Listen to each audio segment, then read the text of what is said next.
Several people tell me, why would it even matter? So why are we even talking about this? We don't need a creator to make up purpose because we know. I was presupposing that there was a man in the room. So that's an assumption right out the gate. It's impossible. It's literally impossible to create a probability because we don't understand what the landscape is. Somebody could say, well, this creator, well, what created the creator? We'll do it live. All right, what's up, everybody? Here I am with Dr. William Richardson, and we're having another conversation. It's not a debate, it's just a conversation between two friends, and we're going over some philosophical concepts.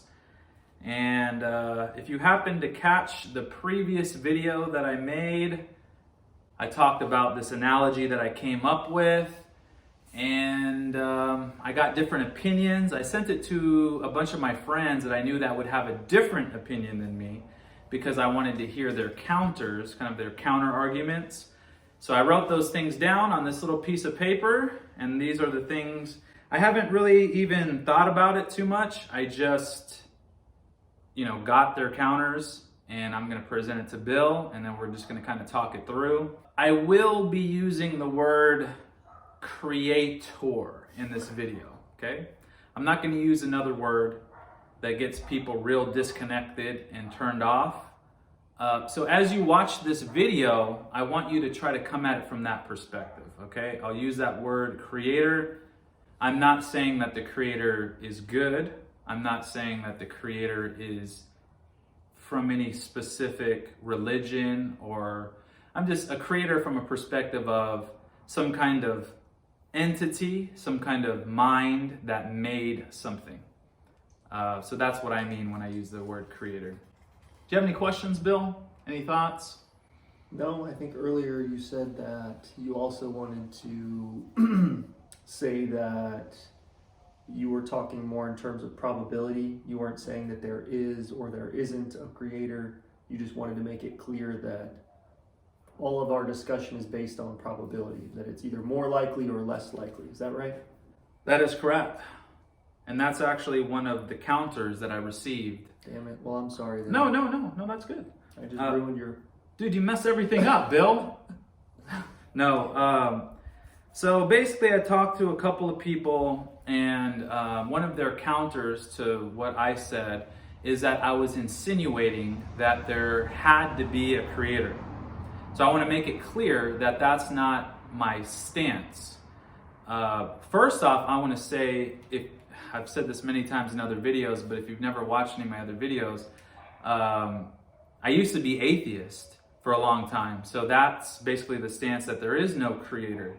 So I totally get that side, and I understand that logic, and I'm not even saying that that's necessarily untrue. To Bill, what Bill just said, I'm just saying my logic, based off the conclusions that I've come through to, says that that's probably not the case. So for example, I talked to one of my friends, and he said, just because something it has a low probability doesn't mean it's not true. So I let him know, I go, yeah, I agree with that. I'm just saying, you can think of it like, what, like a poker hand or something? Well, I'm just thinking the word relative comes to mind, right? Like, yeah, they're both improbable. A god or whatever the alternative is. Let's just say they're like 0.000001%. That's not really important. What's important, I think, is which one's more probable, which one is more likely. And that's what I think that's what you mean whenever you say, I used to be an atheist and I used to argue for this. But my present logic has me believing that it's more likely that this is the case. Even though I see both of them as very unlikely and I don't know the answer, this one seems more probable to me. Thank you, sir. Not 100%. Hello. You're going to be in the video, is that okay? I guess. Because Yeah, you're I now... thought you were. You can run to the back. Quick. You want to go hide? Yeah, I want to go hide. I'm going to put you in no matter what. Okay, so to what Bill just said, Maybe yes. I can summarize my point real quick. It's not black and white. It's not there is God, there isn't God. It's about probability. Don't use that word. Oh, creator. Yeah. Because you already turned off, like... Everybody just closed. It doesn't matter one way or another. I think it's important to be clear. We're talking about probability, not there is or there isn't. It's probability and then relative probability. Relative to there being a creator, are these other hypotheses more or less likely? But that's very different than saying there is a creator or there isn't, and now I'm going to persuade you of my opinion. That's the way I see it. Yes. But I don't think that quite encapsulates the way that I think, because the way I think is I think it's very probable that there is some kind of creator based off the logic, but I can still have a conversation with you, and I think one way, you think another way. Sure. If that makes sense. So Yep. Anyway, so that was one of the counters. I had a few people tell me that in my video I was basically insinuating that there was no possible chance that there was no creator. So sorry if you guys are kind of lost. You might have to see that other video. But I will, if you haven't seen that other video, you can either go watch it now. Bill has his shirt off. I have my shirt off because of him, and I had to convince him to put the clothes on for this video. Yeah, that's all true. Yes. So you could watch that first if you want, to give you a little bit more context. In this video, I will go over some new content and information that I feel like will give a little bit more insight to some of the scenarios, because I do understand the weaknesses and the presuppositions that you mentioned, and I knew those going in. But anyway, I want to kind of tackle these one by one. So that's one thing. Is it 100% there is no, or there is a creator? That's not what I'm saying. No. Okay, so now let's see. Okay, this is an interesting one. We got a plane. I wanted to get your thoughts because I had a few people, when I reached out to them, I reached out to them, they watched the video, and then they responded in a way that, well, it doesn't really matter because there is no truth. There is nothing that is objective. Everything is in your head. It's whatever you think. So, they watched my video and they said, that's all well and fine. That's what you think. But whatever you think is just, your truth in a way. So, Bill, what do you have to say about that? Well, we talked about this many times in the past, but I agree. I agree that I agree that there's no objective truth, right? We talked about seeing a chair, for example. You could see a chair right there, but based on all of your past history, based on your genetics, based on a lot of different things, whenever I see a chair, my perception is different than your perception of a chair. So you could argue there is no objective reality. It's just my reality versus yours versus everybody else's. So yeah, on some level, I think that's spot on. I guess there is no objective reality. But the problem with that is that it's not very helpful and it doesn't really describe reality. Because reality is, if there were 100 people around here and you said, hey, sit on something, everybody would go sit on the chair because they can see the chair, they know what a chair is, they know its purpose. In other words, they would behave as though there is a chair. Regardless of what your perception is and my perception is, everybody in the room knows there's a chair there, right? So you could call it whatever you want, but so is there an objective reality? I don't know, maybe not, but what I do know is that there's a chair. whatever that is, I don't know. And I think it's helpful. I think it's helpful to take the first perspective where, no, you see the world very differently than I do, right? If you take some kind of complex set of circumstances or, hey, this thing happened to me. Well, that thing happened to me too. It happens very differently based on your past. And based on a lot of different things. So it's important to keep that in mind, that it's not the same for me as it was for that person. But simultaneously, at some level, there is some similarities, and we know that there is something that may not be objective reality, but it's something that allows us to share a common experience in reality. Thank you, sir. Thank you, Paul. So, I think that we're in agreement as far as the way that we see that. I think that we'll find common ground, Ezzy, with the fact that, truth, for a large portion of that is in your head as far as how you perceive things. At the same time, I'm just kind of reiterating what he said because I am in agreement with him. That's kind of the basics of science too. If you take that stance, then you can't really believe science because science is trying to objectively find truth outside of what you think in your head, right? Mm-hmm. And then to your point, those same people that say there is no truth, that is a truth claim, like what I talked about earlier. They're making a truth claim, there is no truth. So it's almost a self-defeating philosophy. And when I really start to talk to these people, you realize that they believe in a lot of truth. But maybe that's just not popular these days. Maybe the whole thing is like whatever's in your head. Yeah, I mean, if anybody's interested in looking it up, I think we're kind of dancing around postmodernism. That's the idea. So if you want to search that, that's one of the biggest critiques, is that there is no objective truth, yet we have this theory that we want you to believe is true about there not being any truth, right? Right. Which is kind of weird. Yeah. So we're not the first person to point that out. Okay, cool. All right, so let's see what else we have. Okay, so this is the next, and then I'm going to get into, if you made it this far, comment, monkey gymnastic teacher. Okay, so we're moving on. The next obstacle or counter that I got to what I said is a lot of pointing out the errors in religion and the problems with the world. Like I stated at the beginning of this video, the creator, I'm not saying is good. So you can't say, well, there is no creator and point out injustices in the world, because I'm not saying that this creator is good. Maybe this creator is bad. I don't know. But we are going to try to use logic to try to see if we can discern a potential probability of maybe there is a creator or maybe there's not.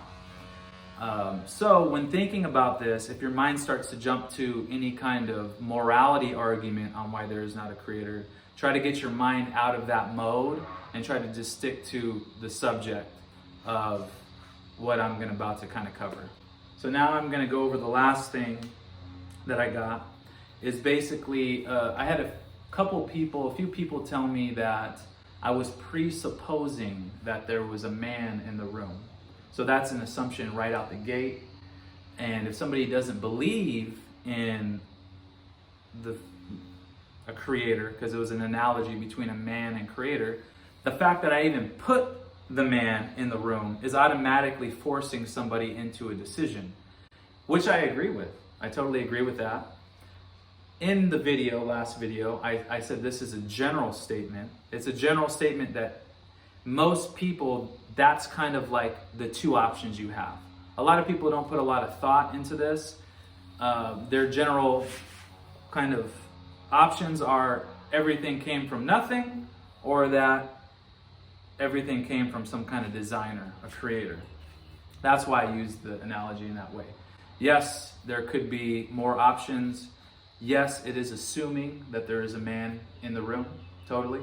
But I want to cover here a logical deduction on why I think it's much more probable that there is a man in the room, aka a creator. And that I was actually, I feel like, presupposing a lot more on the machine end of things. Because it's interesting, no one told me that I guess I can see that side too but no one kind of mentioned about the machine. But I guess I understand that because that's a strictly probabilistic kind of perspective. Is this kind of boring? Are we kind of on the same page here? We're on the same page. Okay. Actually, before I even get into that, I want to cover this topic because I had a few people, actually several people tell me, why would it even matter? So why are we even talking about this? Okay. Personally, that's a good point. When I was a young child, I was obsessed with this notion. But I want to ask Bill, do you think that, I know that you're engaging in this, and for all I know in your head, you just don't care either way, but do you think that thinking about this has any relevance or any importance? Or do you think that you're just kind of wasting psychological power on even trying to guess. Because if God exists, or if if creator exists, Can we edit that out? yeah, if a creator exists or a creator does not exist, it has no bearings on your life. So why would it matter? So who cares? Why even think about it? What do you think about what I just said, and what are your thoughts? Man, and part of me agrees with that. Mm-hmm. Yeah, I mean, it's like, I keep on referencing the book I'm reading right now, The Demon Haunted World by Carl Sagan. And it's basically science and how you can apply a scientific mindset to life, right? One of the analogies he gives in the book is an invisible dragon, right? Somebody says, I have an invisible dragon in my garage, and then you're the skeptical scientist, and you say, okay, well, how can you prove it? And then you say, well, you come into the garage and you're looking for evidence and you don't see anything. And then you say, well, what can you show me? Is there any way we can trace its footprints or something like that? And then I say something like, well, no, it doesn't have any weight, so it doesn't actually make footprints, it just floats. And then you say something like, well, can we use an infrared camera or whatever? You know, it just goes on and on and on. And then everything you say, I always have something that I can push back on, right? And at the end of his little story, his analogy, he basically says, at the end of the day, what is the value of discussing and believing in something that has no way of being proved or disproved one way or another? What's the value in talking about an invisible dragon? And so it kind of reminds me of your question. If there is a God and we can't see the God, or we can't prove that there is a God, why is it even important, and should we even be talking about it? I think, yes, I think we should be talking about it, because whether or not I think there's a dragon, or you think there's a dragon, or Ezzy thinks there's a dragon, people are talking about there being a dragon. You know, it's out there, it's in the ether. You know, I don't know what percentage of the world believes in the dragon, but the dragon is out there. It's the dragon is God, of course. A creator. Edit that out. By the way, this whole thing, this idea of not saying that word, it's because people are so closed down to that notion that they check out. So don't check out. Try to just stay with it. Try it if you can. Yeah, so I don't know. Your question, do I think? I don't really think it's that important what I think. What I think is important is in reality, what's actually happening, right? Are people talking about an invisible dragon? Yes, people are talking about an invisible dragon, and it comes in the form of different religions and gods and whatever. So yeah, I think you do need to discuss it. You need to identify it, because things on both sides, good things and bad things, have happened in the past from believing in this dragon. So I think you need to study it and understand it and see what people's motivations are. Last thing I'll say, is motivations, right? Like what's the purpose of it? If you can't prove it or disprove it, I'm gonna do my own thing anyway, regardless, that doesn't affect me. I think that's a position a lot of people take. I think I've probably taken that at some point in my life, but it's not really consistent with psychological research. We like to think of ourselves as like robots, like, oh no, whether it's true or not, I'm gonna behave the same way. No, we're really, really, really susceptible to being influenced by different things. Just your psychology, the way you see the world really, really impacts your behavior. So in a way, even if you can't see it, even if you can't prove it, it's worth discussing, to me, if it's going to change the way you live your life and the effects of that. Okay. Thank you, sir. Is that the right answer? No. Okay. I'll just go. Stupid. Idiot. No. Okay, cool. So I will say this. I liked what you had to say. One thing that I definitely disagree with that guy is he creates this analogy of a dragon, right? Now, empirically, we may not be able to observe the dragon. I think a much better analogy would be, hey, we can hear the dragon, we can come in, see the footprint, see the droppings, see the fire, all of that. And I know that's hard for people to wrap their minds around when they don't, and that's part of the reason why I wanted to make this video, because people don't know about the logical evidences. So we're looking at circumstantial evidence, and we're using logical evidence to try to deduce that there is a creator. So for example, people used logical evidence back in the day to deduce that there was a beginning to the universe. because they said that there could not be an infinite regress back in time. So there had to be an initial cause. So for example, even Aristotle said that there had to be a start to everything. So that's an example of logical evidence that leads us in the direction of a truth, saying the beginning of the universe. Now we have scientific evidence that is all pointing in that direction as well. So now let's look at the analogy that I gave, and let's break it down piece by piece and kind of see what am I presupposing, and kind of what evidence do we have for each piece. Okay? Okay. And we'll try not to drag this on too long. Okay, so let's look at the dot on the paper. Okay, the room, we can forget about the room. The room is just to create some kind of general context of our reality. Let's just look at the paper. The paper, in a way, just represents a possibility. The dot represents matter. Okay, so I think in general, I think all of us will agree that that is a fair analogy, because we can agree that there's stuff for the most part. Maybe some people that say there is no truth, they'll say, oh, well, there is no stuff. Like I said, and I was talking to my friend who took that position, and I was trying to get him to just come to an agreement on the truth. And I said, is this desk here? But I couldn't even get him to acknowledge that. He said, no, it's not. And I said, well, why do you walk around it, similar to what you said, if there's no chair? So I think we can agree that the dot, and I'm maybe assuming here, I don't even know what you have to say. I'm just going to say, I think in general, the dot would be a fair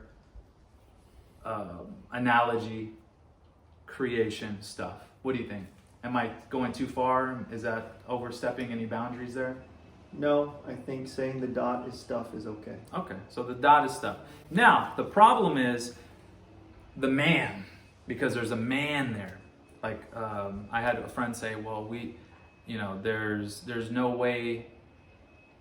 Oh, he said basically, well, you're assuming that there's a God and kind of making that an option, which I totally get. And again, to my point from before, as I said, I understand that is what I'm doing. This is a very general kind of analogy. But if you take the stance that there is no man, then yes, of course. But I want to go over a logical evidence on why I think it's very fair to put a man in that room. And I think I've talked to you about it briefly before, and then I just want to hear what you have to say. Okay. Okay, so it goes like this. With science basically, you have a hypothesis, and then you conduct some experiments, and then you kind of check those. The scientific method. I kind of forgot the exact processes. Yeah. But the idea is that this is kind of happening outside of me, and we want to remove the variables, right? And that one thing is kind of causing another. So you have this, what is referred to as a causality chain. So we can pick anything. Esme, pick something. Get you involved. Anything in this world. Anything that you look at right now. The plant. Okay, so we'll look at that plant, and we can say, did that plant spontaneously just come into existence? Did it just pop in and it makes no sense? Or was there some kind of causality that caused the plant to come into existence? So then, of course, I think most people would agree the plant did not just pop into existence. There was some type of causal chain. Now that causal chain, there's several components to it, but let's make it simple and just choose something else. So can you give me one thing that led to the cause of that plant? Just one previous step? Yeah, that caused that plant. I know that's Water. a little weird. Okay, water. Seed. Okay, so let's. Light. Okay, there you go. So let's just choose one of those.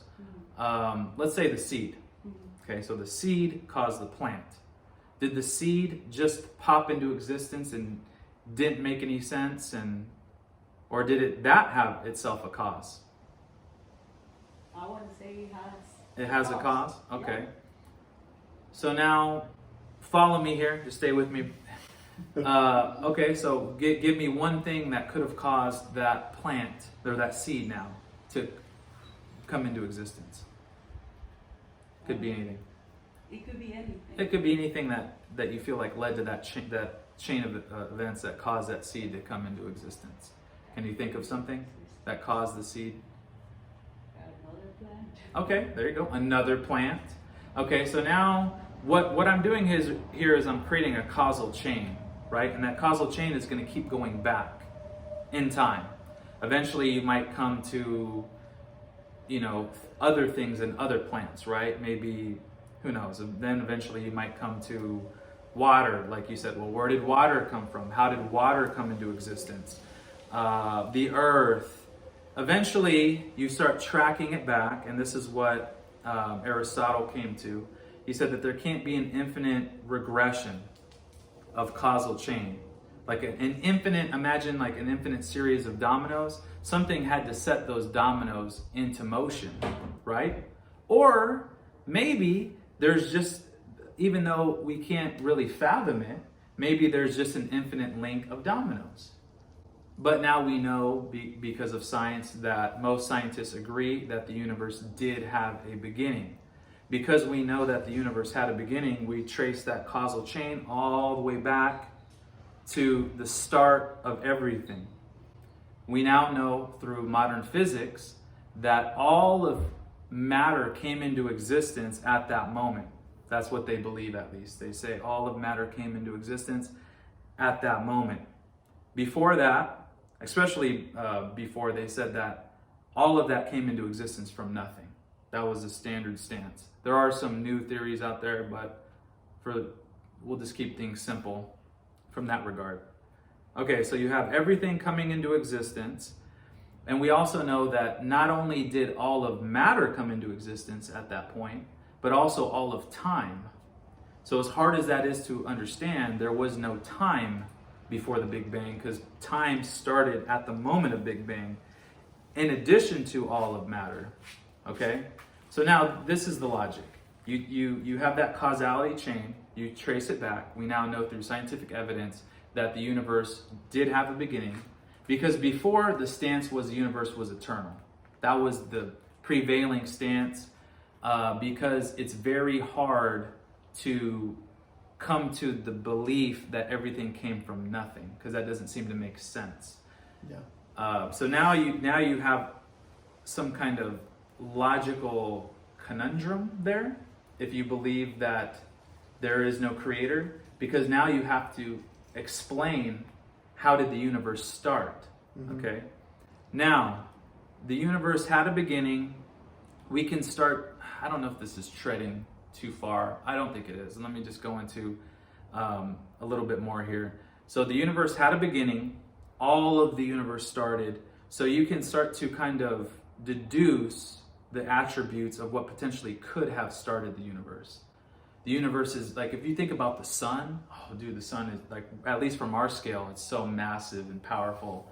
And we say, oh my goodness, like we could drop an atom bomb, which is so devastating to us, in the sun and just be like nothing. You know what I mean? To a sun. But there's billions, trillions of stars out there, how big the universe is. So you can, to me, and let me know if this is BS, this whole point of having this conversation, I think it would be logical to conclude that whatever did start the Big Bang was powerful, whatever that was. I think that it's logical to conclude that since all of matter came into existence at that moment, that whatever it was immaterial. So you have an immensely powerful immaterial something. I don't know what that thing is. I don't know. You can deduce that since all of time started at that moment, that whatever it is, it's timeless. It's outside of time. Since time started at that moment. And I think this might be a stretch for some of you. But again, to go back to what I talked about in the previous video, when I look at the complexity of our experience and how everything is ordered, regardless of how maybe it came here through randomness, maybe it came here through a design, the fact that whatever did start it, I think it's logical to think that whatever started it would be more like a mind and a creator, because what we are experiencing is, that's a sound of letting people know that my argument is just tanky. For the second time. Some people are like listening, they're like, no. Okay, so That's why I think it's. She liked that. You got a good You like that? good reaction from the audience. That's why I think that it's not an overreach to put a man in the room, in my opinion, based off of that logic. Let me hear what you have to say before I go on, because I've been talking for a while. And then you can talk about something too if you want. Sure. I agree with you. I don't think it's an overreach. Wow. Bill. We're making him a believer, guys. Praise Jesus. Let's have a prayer, guys. No, just kidding. I know everyone laughed. No, I mean, I'm just kidding. we talked about this before, but we were talking about the Dunning-Kruger Effect and how people who are just learning something have a really high level of confidence because they don't really fully understand the landscape of what they don't know. And once they better understand the landscape of something, and it could be anything, right? We could talk about mathematics and how a kindergartner learns 2 + 2 = 4, and then all of a sudden they come home and they say, hey, I'm a mathematician. I know it all, Mom. And they haven't even scratched the surface. But in their landscape, right, their landscape is like this big. They know everything. They know everything in that landscape. Once the landscape gets bigger and once they learn more, they realize, oh my God, I don't know anything at all. So that's kind of the way I think about this. Is what you're positing here, is it reasonable? Is it overreaching? No. To me, it's on the landscape of possibilities. Absolutely, that's one of the possibilities. Part of the problem is that I don't even think we're at a point where we fully understand the landscape of possibilities. I think we have a very small landscape right now, and that's no discredit to us. Just in the history of the universe, we haven't been here very long. We haven't been speaking for very long. We haven't been writing for very long. Our technology is just now starting to advance to the point where we can really, really learn some stuff and do some amazing things. So I think we still don't understand the landscape, and so it's hard to create a probability. I think that's probably one of the detractors. One of their comments was that your probability is all wrong. It's hard. It's impossible. It's literally impossible to create a probability because we don't understand what the landscape is. So no, totally. Yeah, no, I totally agree. They have a point, but going back to where your question is, it out of reach to say that? No, absolutely. Well, you asked my opinion. Yeah, that's my opinion. Of course. Absolutely. Could that be possible? Definitely. It's on the table. And anybody who says I'm a scientist and that's impossible, I think they're probably being a little too close-minded. I think part of the nature of science is being open and curious to all possibilities. And if there's something that we can't explain, keep it on the table. Keep it on the table until you can explain why it's impossible. Thank you, sir. Thank you. Would you like to comment or no? Not at this time. No, I think, Okay. yes, I guess. But Pull up I a agree with chair. you. I think, and again, I am not going to pull up the chair. No, I don't want to be in the video. I don't want to you show can my just talk face. right there. Yeah, I'll just talk. No, I'll just talk here. Yeah, go ahead. Yeah, you just talk here. And Right here. and again, I want to call myself a believer and all that Here you stuff. go. But I think I think we have to stay open to every possibility. Unfortunately, we don't know what's around the corner. We can't see it. I want to think that I'm a believer, but I'm ignorant. And I like to hear what people have to say about this. That's my whole thing. I can discredit all that. I think your example, your situation that you proposed makes sense. I'm on the other side of Bill, but I do, where we have common ground is in the part where we have to keep open to what we don't know and what we can explain. Right. And one of the things that you and I have talked about is that in a way I don't really care, kind of like the guy said, right? In a way I don't really care too much whether or not there is or there isn't a God. What I look at is, what are the practical implications? How do we behave? For people who do believe in God, what are they doing, right? And for me, more or less, people who do believe in God these days are more or less, I'd say most of the time, doing good things. That's probably going to be super controversial. Dude, but you know what's interesting about what you just said? What? Is it's, again, these are general statements. This isn't always 100%. Right. But in general, it is a true statement. So, for example, Right. we're both in the nonprofit sector, workout, help out. I've gone to many nonprofit mixers and talked to many people that are in that like that landscape, and most of the nonprofits are somehow rooted in some type of creator, God. They're rooted in that somehow. That's how they manifest it, or the person who made it was, I'll just use the word, a religious person. So there is, and again, good and bad. Some people would argue that does that exist, does that not exist? But in general, I think most people would acknowledge that that is a good thing. Not to mention, if you look at metrics, religious people tend to live longer, they tend to give more. Like, there's just so many good things that come from that. So to me, I think it's worth exploring. And they're happier, which is happier. If you get into some really deep philosophical stuff, what's the purpose of life? Some people would say, well, to live a meaningful and purposeful and happy life. Mm-hmm. And if you look at the research, then religious people are happier. So again, back where I started, even if there's a dragon or if there isn't a dragon, but the people who believe in a dragon are happier and live more fulfilling lives, live longer, have better relationships with people. Mm-hmm. In a way, it should make you, at a minimum, start wondering if you should start believing in the dragon, right? Mm-hmm. If not believing in the dragon, if you think you might be able to get some kind of improvement, even if you're hallucinating or deluding yourself, it makes you wonder if there's some benefit to that, you know? Well, there definitely is benefit, just as we talked about. Right. It's objectively quantifiable, but whether or not it's true is a different story. And whether or not it's necessarily the religion is another thing. Right. Just like with this is all because you can't prove anything. Mm-hmm. I mean, you mentioned causality. This is not, the research on that is not causal. It's just saying it's correlative. It's a correlation. Mm-hmm. So you can look at people and you can say, oh, religious people tend to be happier because most of them. That's not proving that being religious causes you to be happy. So I just wanted to throw that out there real quick, that that's not a causal statement, but it should make you start wondering. Anytime you see a correlation that's like that, that's significant, hey, I mean, smoking is the classic example. Smoking hasn't definitively been proven to increase your likelihood of lung cancer, right? But there's can I cuss for a second? Sure, I'll edit it out. There's a pretty strong correlation between smoking and getting lung cancer. And if you didn't want to get lung cancer, you'd be a smart person not to smoke.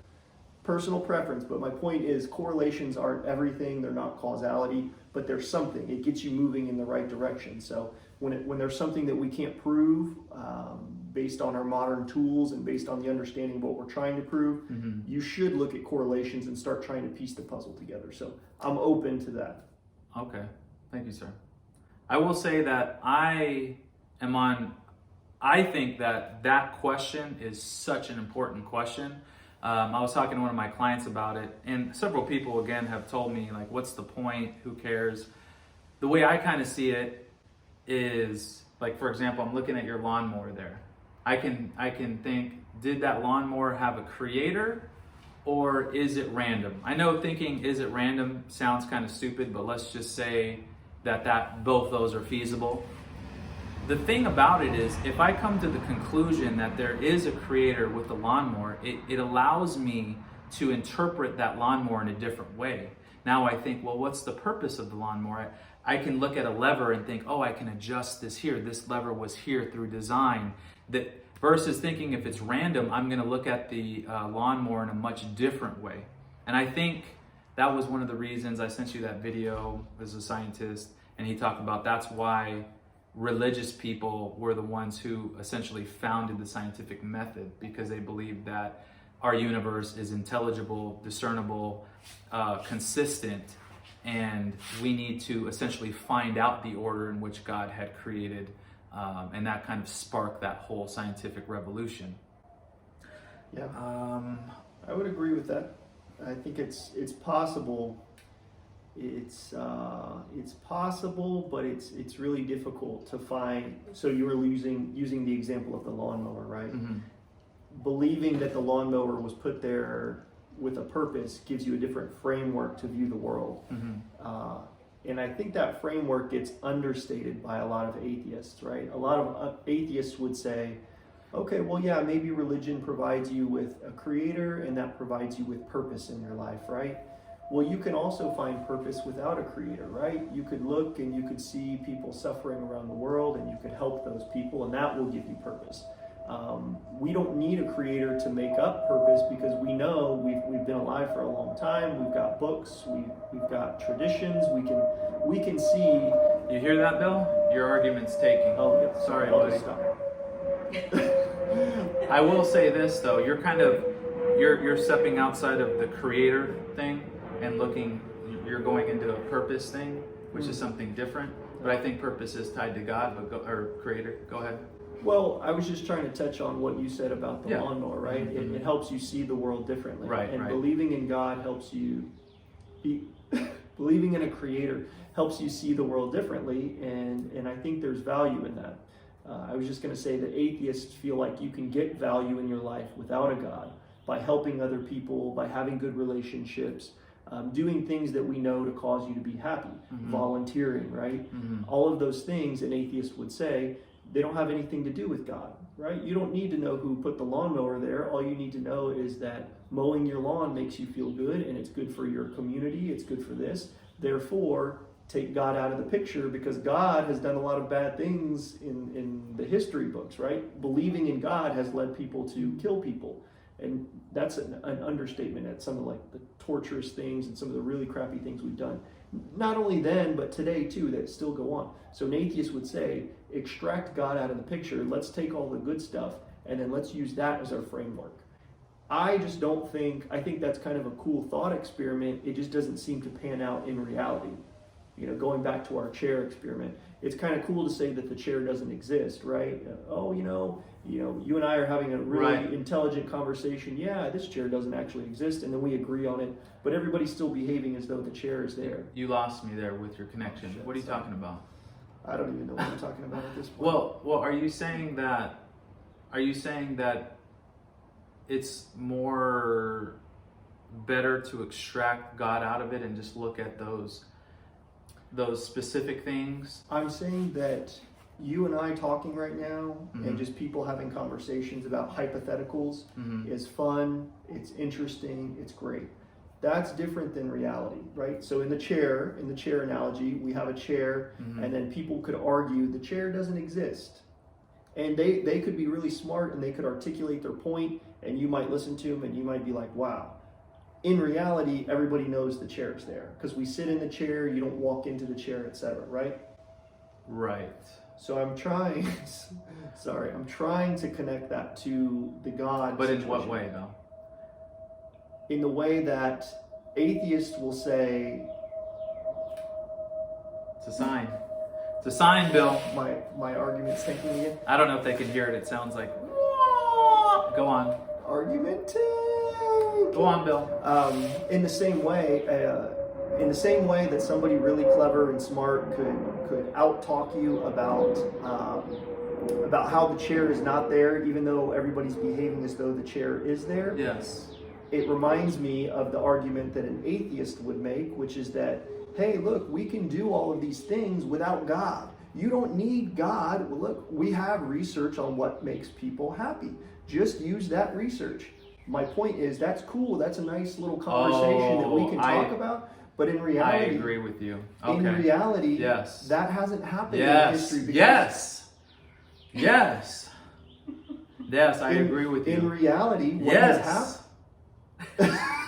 No, I agree totally. Okay, You're right. I'm glad. I thought I was tanking there. But it No, looks like we no, came back around. no. It's so true. Exactly. Like I hear that all the time. I'm like, well, then do it. Right. You say you don't believe in God, then you're saying like, God's such a bad thing. Then why aren't you doing these things that you say are so good? Right. Why aren't you donating to charity at the rate that other people do? Yes. And even if you do, how come everybody else isn't doing the same thing? No, I'm right? with you on that. I'm totally, yes. And that's where I get kind of caught up too. And I wonder, and we've talked about this before, but I wonder maybe I should start just believing in the dragon, Yeah.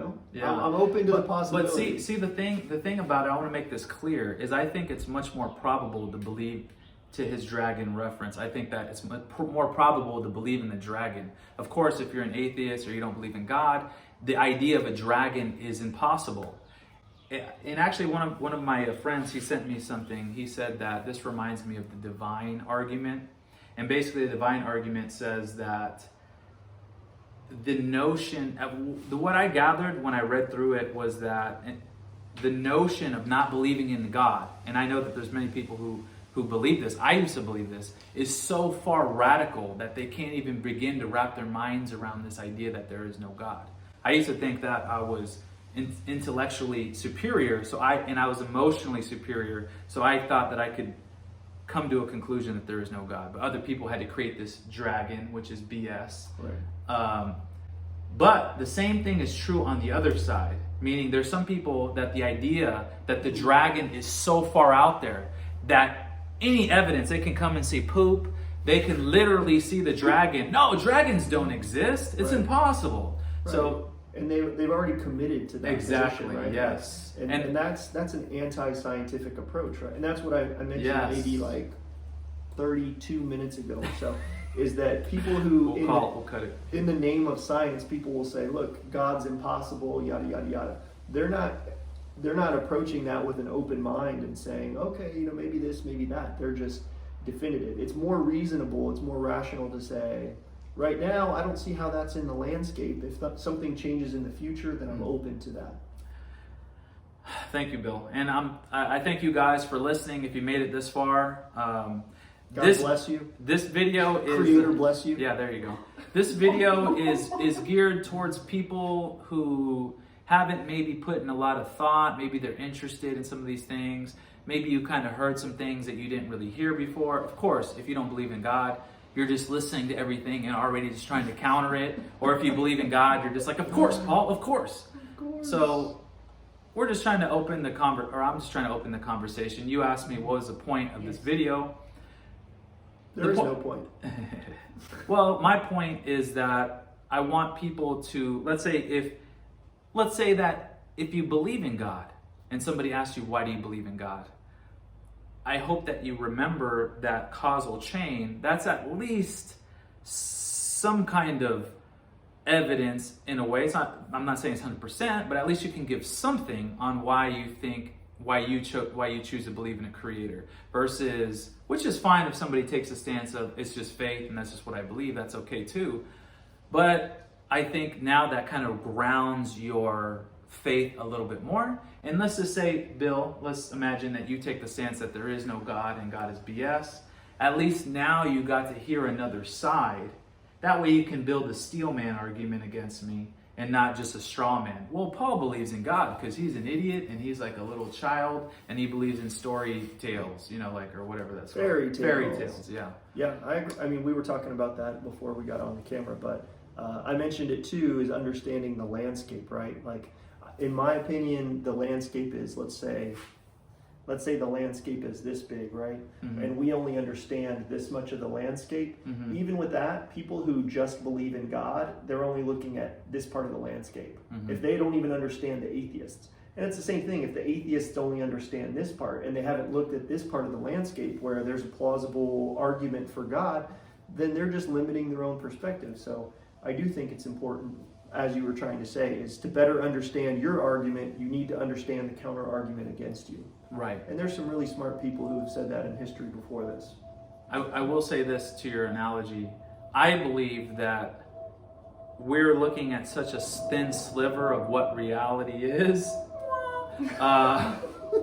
that really this line would stretch out across the universe and we're just getting one atom sliver. Maybe if you're learning about different, you learned about what I had to say, I learned about what you had to say, you expand that out just a little bit. But I think in the scope of things, it's so far out of our ability to even comprehend. Some will use that. I actually talked to my friend, and I used to use that as an out to not even think about it. Well, if I can't even comprehend it, the chasm is so far. I will say that I believe that this creator is personal and emanates throughout all of reality on all levels. So he's this thing is imaging itself at all possible levels, so you can see it no matter where you are. To the point with the lawnmower, I can look at that and I can create this story, and that story is fractaling out all throughout the universe. I want to say this real quick because this video is going long, but so I kind of gave logic on why I think the man is in that room. I will say that for a long time people believed that the universe came from nothing, so I felt that it was very generous to even say that there was a machine, because in reality for a long time people thought the universe came from absolutely nothing. So that would be like saying, hey, there's a man in a room with a paper, he wants to write a dot, and then there's another room with nothing, and then you say, which room did it come from? And then you say, oh, the room just manifested it out of nowhere, you know?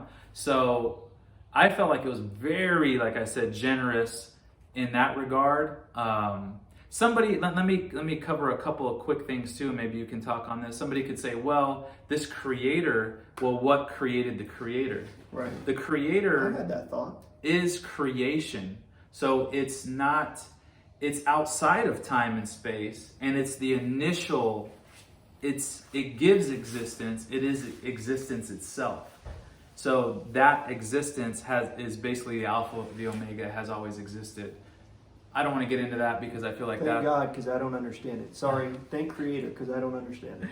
That creator is, Aristotle said, the prime mover, the initial, this thing has always existed, it gives existence, it's outside of that causal chain. Right. It brought into, to go into religion, in general, many people believe the creator is non-changing. Our temporal experience is changing. Mm-hmm. That creator gave rise to this changing world. That's probably convoluted for a lot of you, and that could be a whole video in itself. Okay, any closing thoughts? We're at 51 minutes. I'm good. You're good? Yeah. Okay. Thanks for listening. I'm glad that you guys got this far. I am interested in any thoughts that you guys have about anything that we just went over. And specifically, I think if you got anything out of this video, hopefully you understood the causal chain, whether or not you believe it or not. At least now you kind of have a better understanding of why maybe somebody does believe in a creator. Because to me, that was a fascinating logical evidence that I didn't know, even as a believer. Say the words, Bill. God bless. Everybody. God bless you all. Peace.